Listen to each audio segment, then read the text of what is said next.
माता की, भारत माता की, भारत माता की। ఈ సభకు విచ్చేసిన రైతులు సోదర సోదరి మనులకు నమస్కారములు।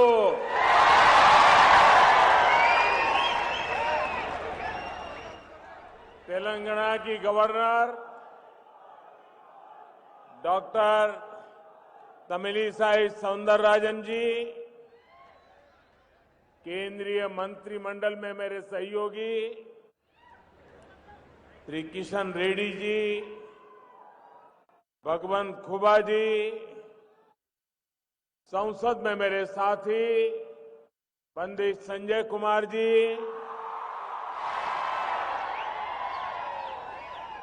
श्री वेंकटेश देथा जी, अन्य महानुभाव, भाइयों और बहनों, रामागुंडम की धरती से पूरे तेलंगाना को मेरा आदरपूर्वक नमस्कार। और अभी मुझे बताया गया और मैं अभी टीवी स्क्रीन पर भी देख रहा था कि इस समय तेलंगाना की 70 विधानसभा क्षेत्रों में 70 असेंबली सेगमेंट में हजारों किसान भाई बहन वे भी इस कार्यक्रम में हमारे साथ जुड़े हुए हैं। मैं इन सभी किसान भाइयों बहनों को भी उनका स्वागत करता हूं, उनका अभिनंदन करता हूं। साथियों, आज 10,000 करोड़ रुपए से अधिक की विकास परियोजनाओं का लोकार्पण और शिलान्यास तेलंगाना के लिए हुआ है। ये परियोजनाएं यहां खेती और उद्योग दोनों को बल देने वाली है। फर्टिलाइजर प्लांट हो, नई रेल लाइन हो, हाईवे हो, इनसे उद्योगों को भी विस्तार मिलेगा। इन परियोजनाओं से तेलंगाना में रोजगार के नए अवसर बनेंगे, सामान्य जन की ईज ऑफ लिविंग बढ़ेगी। इन सभी परियोजनाओं के लिए देशवासियों को, तेलंगाना वासियों को मैं बहुत बहुत बधाई देता हूं। साथियों, पिछले 2-2.5 साल से पूरा विश्व कोरोना महामारी से लड़ रहा है। दूसरी तरफ जो संघर्ष चल रहे हैं, तनाव चल रहे हैं,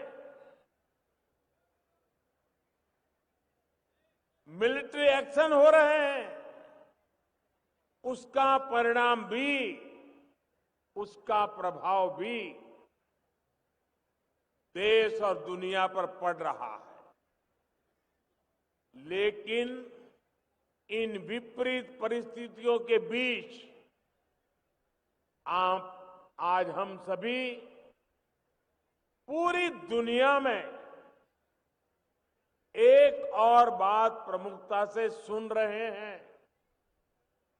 दुनिया के तमाम एक्सपर्ट्स कह रहे हैं कि भारत बहुत जल्द दुनिया की तीसरी सबसे बड़ी इकोनॉमी बनकर के उस दिशा में तेज गति से आगे बढ़ रहा है।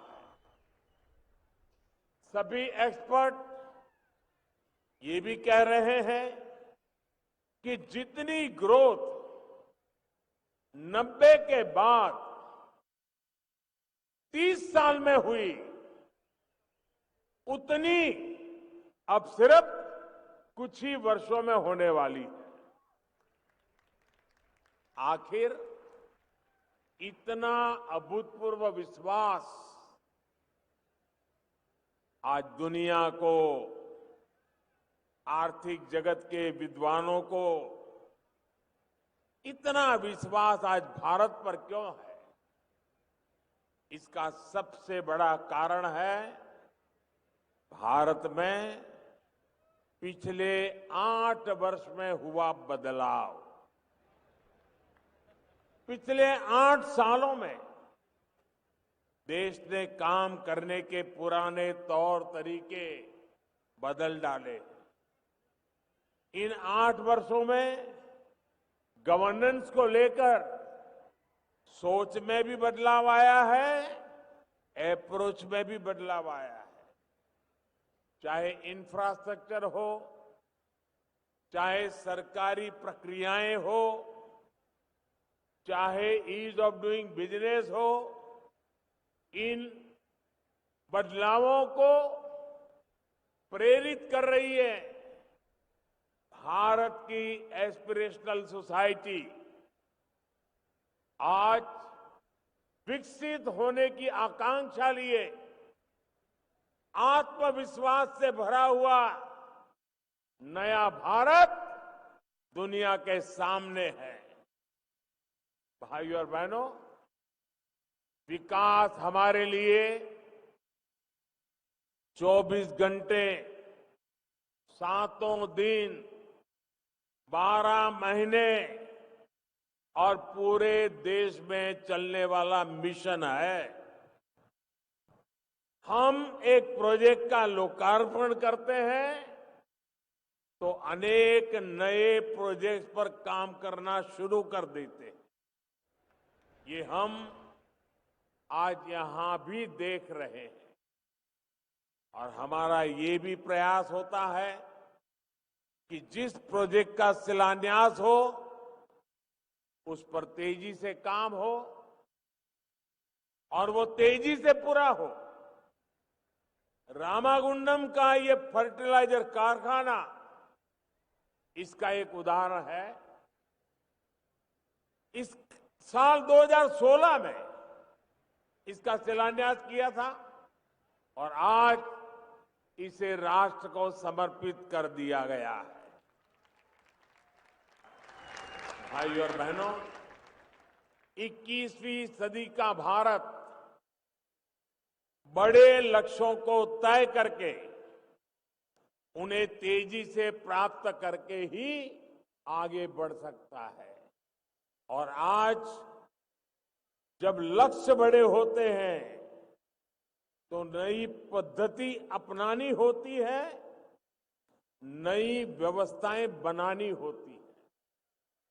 आज केंद्र सरकार पूरी ईमानदारी से इसी प्रयास में जुटी है।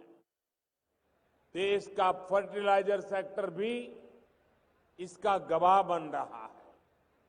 बीते दशकों में हमने देखा है कि देश फर्टिलाइजर के लिए ज्यादातर विदेशों पर इंपोर्ट करके उसी पर हम अपना गुजारा करते थे। यूरिया की डिमांड पूरी करने के लिए जो कारखाने लगे भी थे वो भी टेक्नोलॉजी पुरानी होने के कारण बंद हो चुके थे, जिसमें रामागुंडम का खाद कारखाना भी था। इसके अलावा एक और बड़ी दिक्कत थी, इतना महंगा यूरिया विदेश से आता था लेकिन वो किसान तक पहुंचने के बजाय अवैध कारखानों में चोरी करके पहुंचाया जाता था। इससे किसानों को यूरिया पाने के लिए रात रात भर कतारों में खड़ा रहना पड़ता था और कई बार लाठियां भी झेलनी पड़ती थी।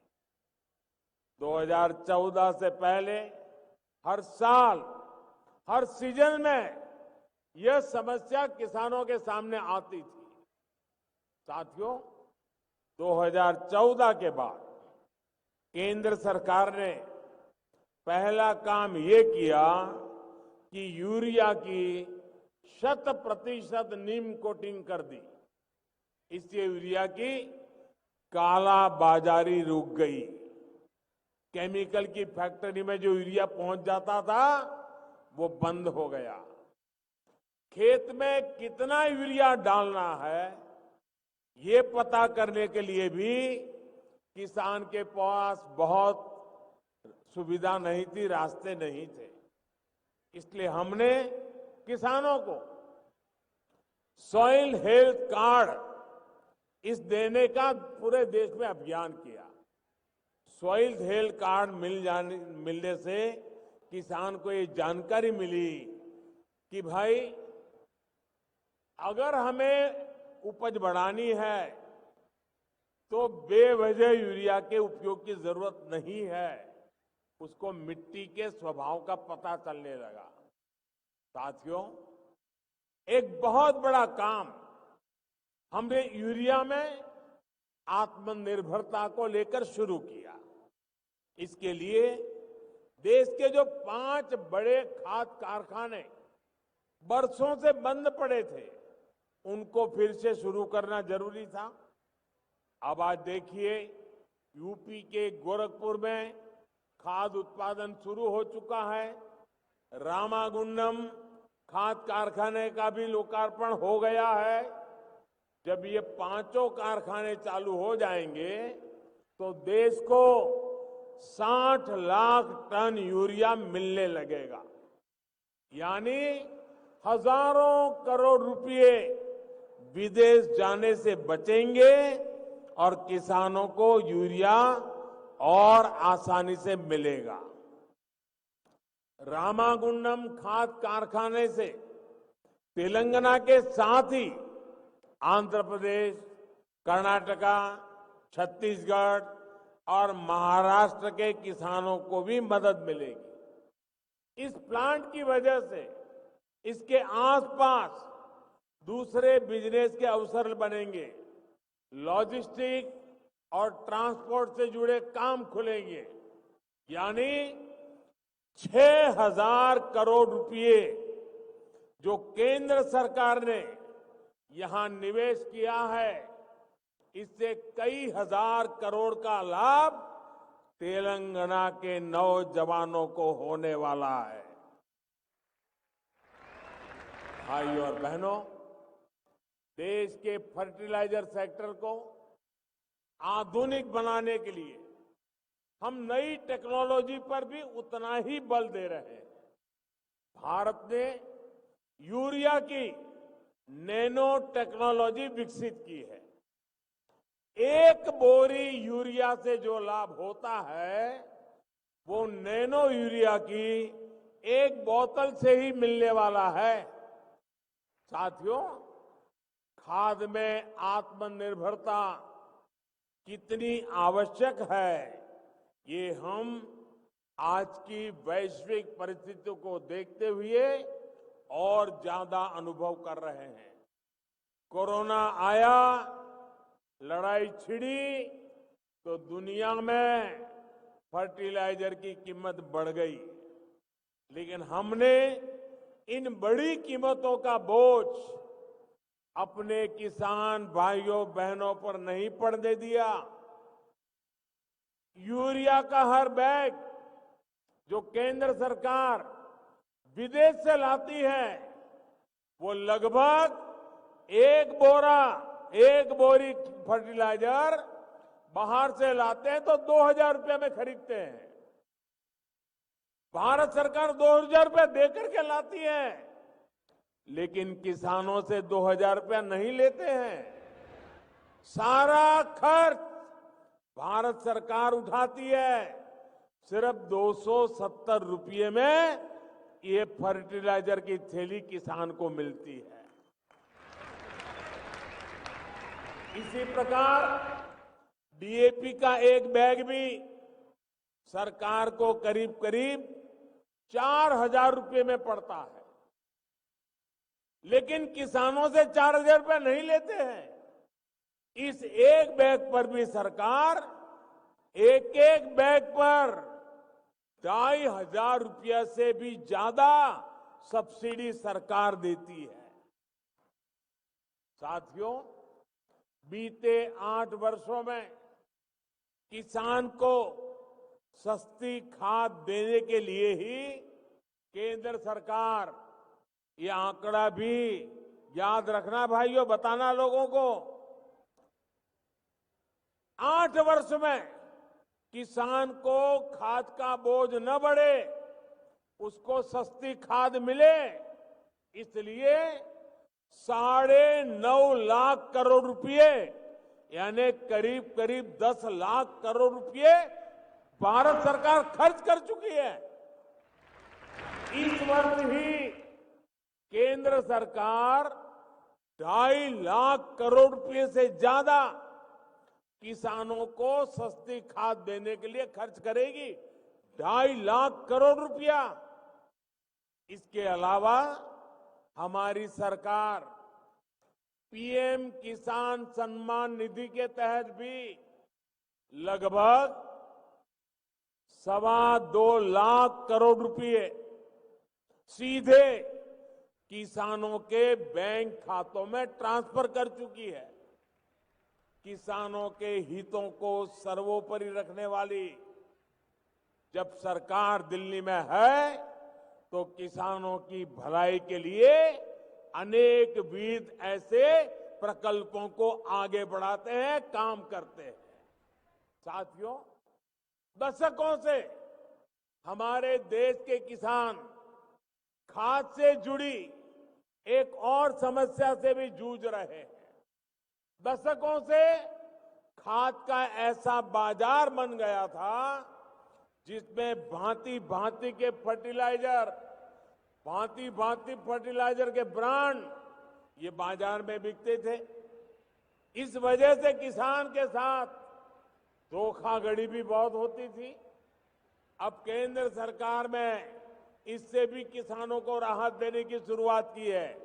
अब देश में यूरिया का सिर्फ और सिर्फ एक ही ब्रांड होगा, भारत यूरिया, भारत ब्रांड। इसकी कीमत भी तय है और क्वालिटी भी तय है। ये सारे प्रयास इस बात का प्रमाण है कि देश के किसानों, विशेष रूप से छोटे किसानों के लिए कैसे हम सिस्टम को रिफॉर्म कर रहे हैं। साथियों, हमारे देश में एक और चुनौती कनेक्टिविटी के इंफ्रास्ट्रक्चर की रही है। आज देश इस कमी को भी दूर कर रहा है। देश के सभी राज्यों में हाईवे, आधुनिक रेलवे, एयरपोर्ट, वाटरवेज और इंटरनेट हाईवे पर तेजी से काम हो रहा है।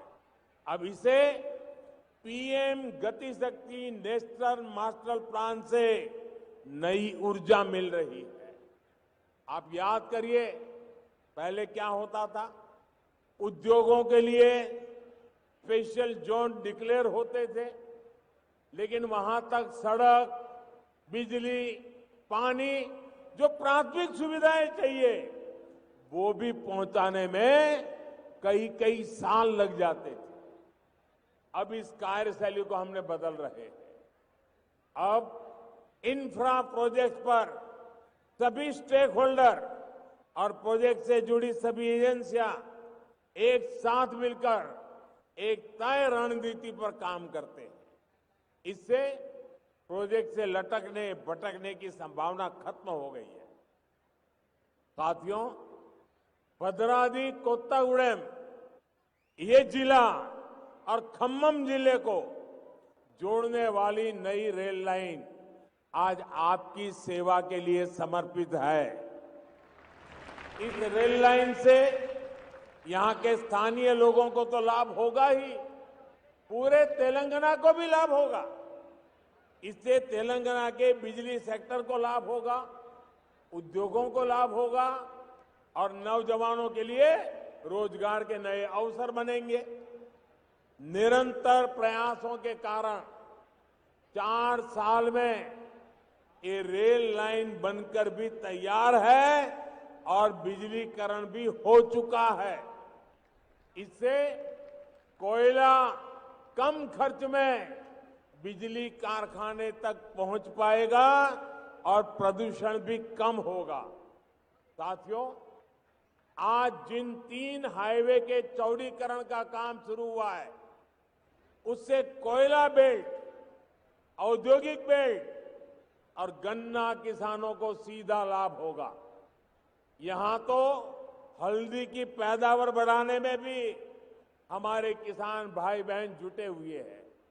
गन्ना किसान हो, हल्दी पैदा करने वाला किसान हो, यहां सुविधाएं बढ़ेगी तो उनके लिए अपनी उपज का ट्रांसपोर्टेशन आसान होगा।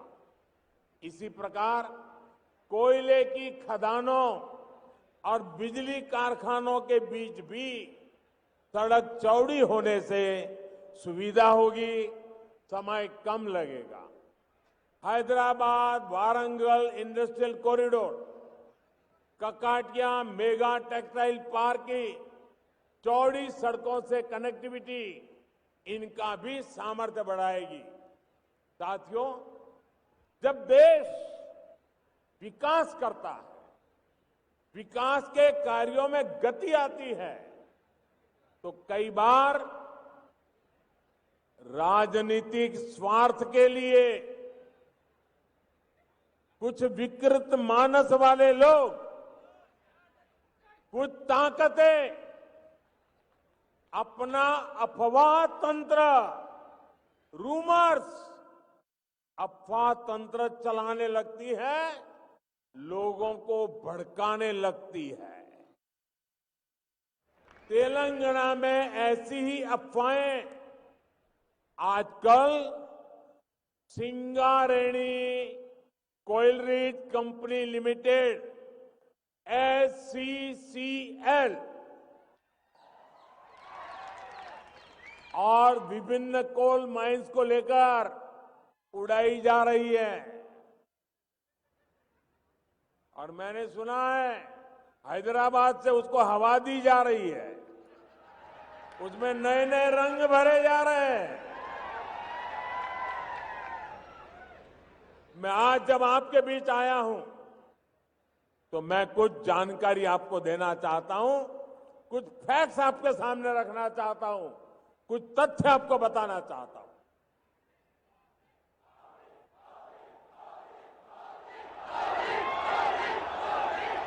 ये अफवाह फैलाने वालों को ये भी पता नहीं है कि ये झूठ उनका पकड़ा जाएगा। सबसे बड़ा झूठ समझिए, और यहां पत्रकार मित्र बैठे हैं, जरा बारीकाई से देख ले इसको। SCCL में 51% भागीदारी ये तेलंगाना की राज्य सरकार की है, जबकि भारत सरकार की हिस्सेदारी सिर्फ 49% है।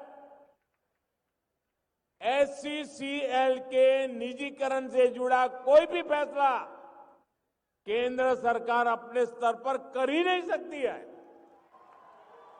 51% उनके पास है। मैं एक बार फिर दोहराऊंगा, SCCL के प्राइवेटाइजेशन का कोई प्रस्ताव केंद्र सरकार के पास विचाराधीन नहीं है और न ही केंद्र सरकार का कोई इरादा है।